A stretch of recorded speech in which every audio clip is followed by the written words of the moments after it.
Assalamualaikum warahmatullahi wabarakatuh. Kami mahasiswa dari PSDKU Universitas Tadulako Kotojono Una. Video ini kami buat untuk menyelesaikan tugas kelompok di mata kuliah Studi Kelayakan Bisnis dengan dosen pengampu Ibu Astriani Iskaseng. Kami dari kelompok 1 terdiri dari 8 anggota yang masing-masing bekerja sama dalam memenuhi tugas ini. Baiklah, sebelum kami memaparkan materi kami akan memperkenalkan diri terlebih dahulu. Ainun Rituntina sebagai Ketua Kelompok 1, NIM C201119133. Ada Nur Afni MD Jembai, NIM C201191135. Bardiani B. Musa, NIM C201194338. Fadlun Siti Rahmana, NIM C201195565. Patria, NIM C2011941. Surni I. Habilo, NIM C201194443. Siti Tari, NIM C2011947. Dan terakhir, Rusdi Dedi Anwar, NIM C2011948.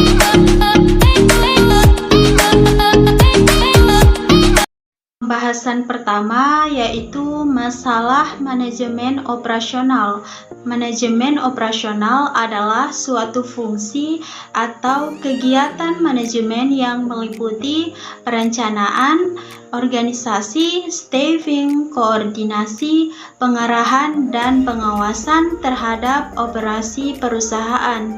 Ada 3 masalah pokok yang dihadapi perusahaan, yaitu yang pertama, masalah penentuan posisi perusahaan. Penentuan posisi perusahaan dalam masyarakat bertujuan agar keberadaan perusahaan sesuai dengan kebutuhan masyarakat dan dapat dijalankan secara ekonomis, efektif, dan efisien. Keputusan itu meliputi antara lain mengenai pemilihan strategi berproduksi, penentuan produk yang akan ditawarkan ke pasar, termasuk menentukan kualitasnya. Masalah kedua, masalah desain. Masalah desain akan mencakup perancangan fasilitas operasi yang akan digunakan. Untuk mengatasi masalah ini, hendaknya dilakukan pengambilan keputusan di bidang rancang bangun atau desain. Untuk proses manufaktur yang menghasilkan barang, keputusan ini antara lain meliputi perencanaan letak pabrik, proses operasi, teknologi yang digunakan, rencana kapasitas mesin yang akan dipakai, perencanaan bangunan, tata letak atau layout ruangan, dan lingkungan kerja. Masalah yang ketiga, masalah operasional. Masalah operasional timbul biasanya pada saat proses produksi sudah berjalan. Untuk proses manufaktur yang menghasilkan barang, keputusan terhadap masalah operasional ini antara lain rencana produksi, rencana persediaan bahan baku, penjadwalan kerja pegawai, pengawasan kualitas, dan pengawasan biaya produksi. Selanjutnya, masalah proses produksi dan operasi.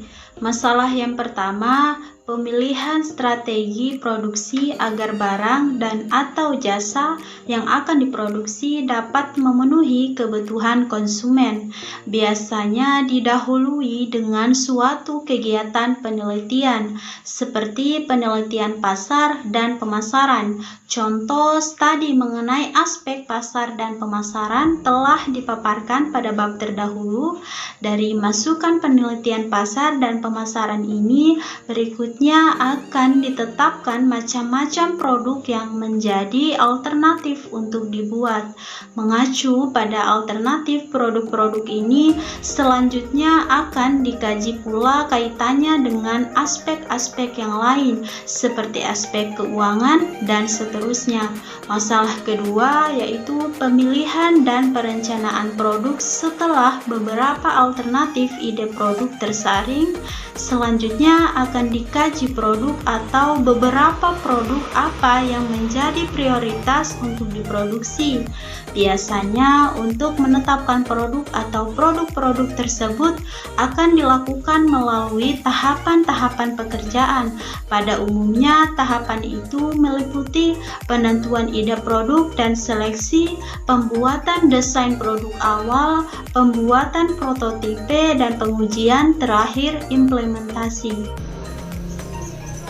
Rencana kualitas dimensi kualitas produk. Pembahasan pertama, produk berupa barang. Menurut David Garvin yang dikutip Vincent Gaspers, menentukan dimensi kualitas barang dapat dilakukan melalui 8 dimensi. Pertama, performance. Hal ini berkaitan dengan aspek fungsional suatu barang.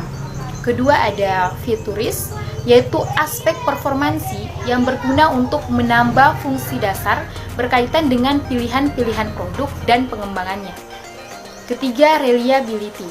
Hal yang berkaitan dengan probabilitas atau kemungkinan suatu barang berhasil menjalankan fungsinya setiap kali digunakan dalam periode waktu tertentu dan dalam kondisi tertentu pula. Keempat, conformance. Hal ini berkaitan dengan tingkat kesesuaian terhadap spesifikasi yang telah ditetapkan sebelumnya. Berikutnya, durability, yaitu suatu refleksi umur ekonomis berupa ukuran daya tahan atau masa pakai barang. Kemudian serviceability, yaitu karakteristik yang berkaitan dengan kecepatan, kompetensi, kemudahan, dan akurasi untuk diperbaiki bila barang tersebut mengalami kerusakan atau bermasalah. Kemudian aesthetics, merupakan karakteristik yang bersifat subjektif mengenai nilai-nilai estetika yang berkaitan dengan pertimbangan pribadi dan refleksi dari preferensi individual. Terakhir ada fit and finish, suatu sifat subjektif berkaitan dengan perasaan pelanggan mengenai keberadaan produk tersebut. Pembahasan yang kedua, produk jasa. Service Zaitnam et al. Mengemukakan 5 dimensi dalam menentukan kualitas jasa, yaitu pertama, reliability, yaitu kemampuan untuk memberikan pelayanan yang sesuai dengan janji yang ditawarkan. Kedua, responsiveness, yaitu respons atau kesigapan karyawan dalam membantu pelanggan dan memberikan pelayanan yang cepat dan tanggap, yang meliputi kesigapan karyawan dalam melayani pelanggan, kecepatan karyawan dalam menangani transaksi, dan penanganan keluhan pelanggan. Kemudian ketiga, assurance, meliputi kemampuan karyawan atas pengetahuan terhadap produk secara tepat, kualitas keramah tamahan, perhatian dan kesopanan dalam memberikan keterampilan dalam memberikan informasi, kemampuan dalam memberikan keamanan di dalam memanfaatkan jasa yang ditawarkan, dan kemampuan dalam menanamkan kepercayaan pelanggan terhadap perusahaan. Dimensi ini merupakan gabungan dari dimensi kompetensi, artinya keterampilan dan pengetahuan yang dimiliki oleh para karyawan untuk melakukan pelayanan. Dimensi kesopanan yang meliputi keramahan, perhatian, dan sikap para karyawan. Dimensi kredibilitas meliputi hal-hal yang berhubungan dengan kepercayaan kepada perusahaan seperti reputasi, prestasi. Empati, yaitu perhatian secara individual yang diberikan perusahaan kepada pelanggan, seperti kemudahan untuk menghubungi perusahaan, kemampuan karyawan untuk berkomunikasi dengan pelanggan, dan usaha perusahaan untuk mampu memahami keinginan dan kebutuhan pelanggannya. Dimensi empati ini merupakan penggabungan dari dimensi yang pertama adalah akses, meliputi kemudahan untuk memanfaatkan jasa yang ditawarkan perusahaan. Kemudian yang kedua adalah komunikasi atau communication, merupakan kemampuan melakukan komunikasi untuk menyampaikan informasi kepada pelanggan atau memperoleh masukan dari pelanggan. Kemudian yang ketiga adalah pemahaman pada pelanggan atau understanding the customer, meliputi usaha perusahaan untuk mengetahui dan memahami kebutuhan dan keinginan pelanggan. Kemudian tangibility. Tangibility meliputi penampilan fasilitas fisik seperti gedung dan ruangan front office, tersedianya tempat parkir, kebersihan, kerapihan, dan kenyamanan ruangan, kelengkapan peralatan komunikasi, dan penampilan karyawan.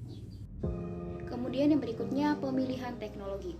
Teknologi atau bantuan manajemen atau manajemen assistance mempunyai peranan penting terhadap keberhasilan proyek dan bersaing dalam pemasaran hasil produksinya.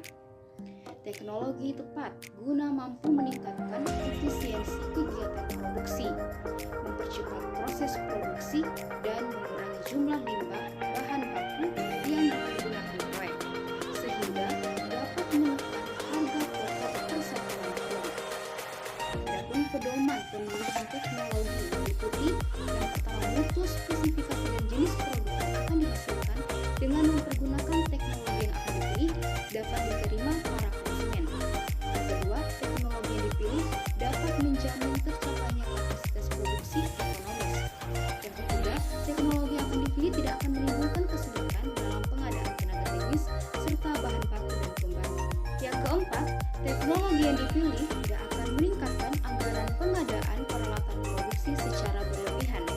Yang kelima, seyogianya teknologi yang dipilih dapat menghasilkan sebanyak mungkin jenis produk dengan mempergunakan bahan baku yang sama. Yang keenam, teknologi yang dipilih pernah diterapkan di tempat atau negara lain secara berhasil. Dan yang terakhir adalah teknologi yang akan dipilih tidak menimbulkan akibat dampak lingkungan yang merugikan masyarakat di sekitar lokasi proyek. Pemilihan peralatan produksi. Pemilihan peralatan produksi seperti mesin dan peralatan pabrik, laboratorium, gedung dan bangunan lain, kapal laut, kapal terbang, dan sebagainya. Erat sekali hubungannya dengan jenis teknologi yang dipilih. Bila mana peralatan produksi menjadi satu paket dengan teknologi, pemilihannya relatif lebih mudah. Akan tetapi apabila pengadaan teknologi dan peralatan produksi terpisah, para investor harus mempunyai tim teknis sendiri yang bekerja sama dengan pemilik teknologi untuk melakukan pemilihan peralatan produksi yang akan dipergunakan proyek. Pemilihan jenis dan jumlah peralatan produksi harus dikaitkan dengan kapasitas produksi ekonomis yang dipilih. Selanjutnya, perlu pula diperhatikan keseimbangan dan jenis jumlah satuan mesin dari satu bagian proses produksi dengan bagian yang. Rencana kapasitas produksi. Kapasitas dapat didefinisikan sebagai suatu kemampuan pembatas dari unit produksi untuk berproduksi dalam waktu tertentu. Kapasitas dapat dilihat dari sisi masukan input dan sisi keluaran output. Rencana kapasitas produksi dalam rangka studi kelayakan aspek teknis dan teknologi ini tergantung dari beberapa pilihan sistem, antara lain skala ekonomi. Dengan faktor ini, kapasitas yang dipilih adalah yang memiliki biaya per unit yang paling rendah. Akan tetapi cara ini memiliki kelemahan-kelemahan seperti waktu pengembalian modalnya berjangka panjang. Akibatnya produk menjadi kurang fleksibel untuk disesuaikan dengan selera konsumen. Fokus fasilitas. Dengan kelemahan-kelemahan yang ada pada sistem skala ekonomi di atas, maka muncullah fokus fasilitas, di mana cara mempertahankan volume produksi yang tinggi diganti dengan penyediaan produk yang lebih disesuaikan dengan kebutuhan. Tata letak. Penyusunan tata letak atau layout, faktor-faktor yang perlu dipertimbangkan dalam menyusun layout untuk pabrik yaitu: yang pertama, sifat produk yang dibuat. Jelas bahwa produk yang dibuat berupa benda padat akan berbeda dengan benda cair dalam hal layoutnya. Kedua, jenis proses produksi. Proses produksi yang dilakukan dengan proses continuous berbeda dengan yang intermittent. Ketiga, jenis barang serta volume produksi yang dihasilkan. Keempat, jumlah modal yang tersedia untuk proses produksinya. Kelima, keluasan atau fleksibilitas, letak-letak fasilitas-fasilitas untuk mengantisipasi perubahan-perubahan proses di kemudian hari. Keenam, aliran barang dalam proses produksi hendaknya sedemikian rupa sehingga tidak saling menghambat atau mengganggu. Ketujuh, penggunaan ruangan hendaknya selain efektif untuk bekerja, hendaknya juga memperhatikan kesehatan dan keselamatan kerja. Yang kedelapan, letak mesin-mesin dan fasilitas lain hendaknya juga memperhatikan kemudahan-kemudahan dalam hal pemeliharaan dan pengawasan. Perencanaan jumlah produksi, menentukan kapasitas produksi, harus dikerjakan bersama antara anggota tim studi kelayakan proyek, terutama para teknikus, ekonomi, dan analisis keuangan. Jumlah kapasitas produksi ekonomi proyek ditentukan berdasarkan kombinasi pertimbangan beberapa macam faktor, antara lain yang pertama, perencanaan jumlah tahunan produk yang akan dihasilkan proyek.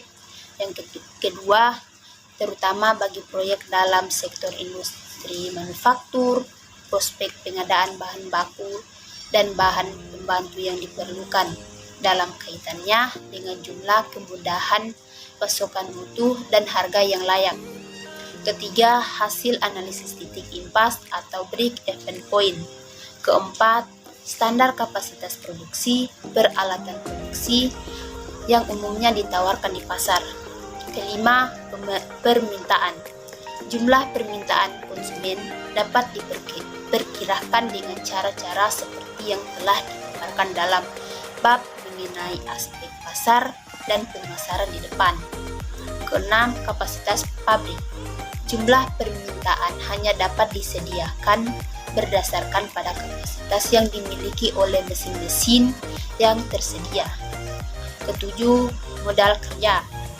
Kemampuan modal kerja dalam membiayai produksi hendaknya tersedia sesuai dengan kebutuhan. 8.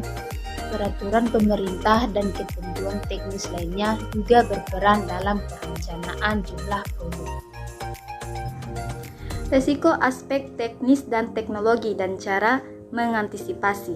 Resiko kemungkinan terjadinya akibat buruk kerugian yang tak diinginkan atau tidak terduga. Aspek teknis menganalisis kesiapan teknis dan ketersediaan teknologi yang dibutuhkan untuk menjalankan bisnis. Analisis aspek teknis dan teknologi menjadi sebuah keharusan yang menghindari adanya kegagalan bisnis pada masa yang akan datang sebagai akibat karena adanya masalah teknis. Cara mengatasinya: 1. Memilih strategi produksi, perencanaan produk dan kualitasnya sehingga ada pegangan yang jelas terhadap langkah-langkah yang akan dilakukan dalam memulai proses produksi. Kedua, menentukan kapasitas produksi yang optimal sehingga kemampuannya dapat ditentukan baik dalam rangka pemenuhan permintaan pasar maupun peningkatan ekspansi pasar yang baru. 3. Proses pemilihan teknologi produksi yang tepat sehingga teknologi yang mendukung atau yang digunakan jelas standarisasinya. 4. Mengetahui teknis pemilihan lokasi pabrik yang efektif. 5. Penentuan tata letak pabrik atau letak ruang-ruang pada perusahaan. 6. Menentukan perencanaan operasional misalnya dalam jumlah hal produksi. 7.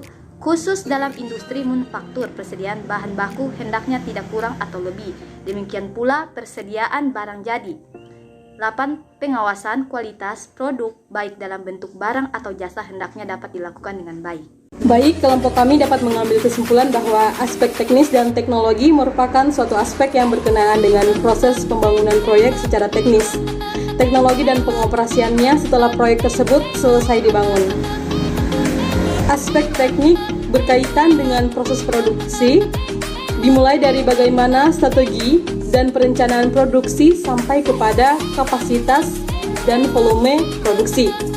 Selain itu, dari aspek teknologi berkaitan dengan peralatan yang digunakan, seperti mesin ataupun teknologi yang mendukung proses produksi serta operasional suatu perusahaan.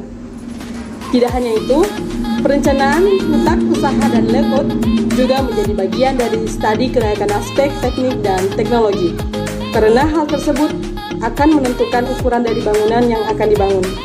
Baiklah, itulah tadi pemaparan dari kelompok 1. Lebih dan kurangnya kami mohon maaf. Wallahul muwaffiq ila aqwamit thoriq. Wassalamualaikum warahmatullahi wabarakatuh.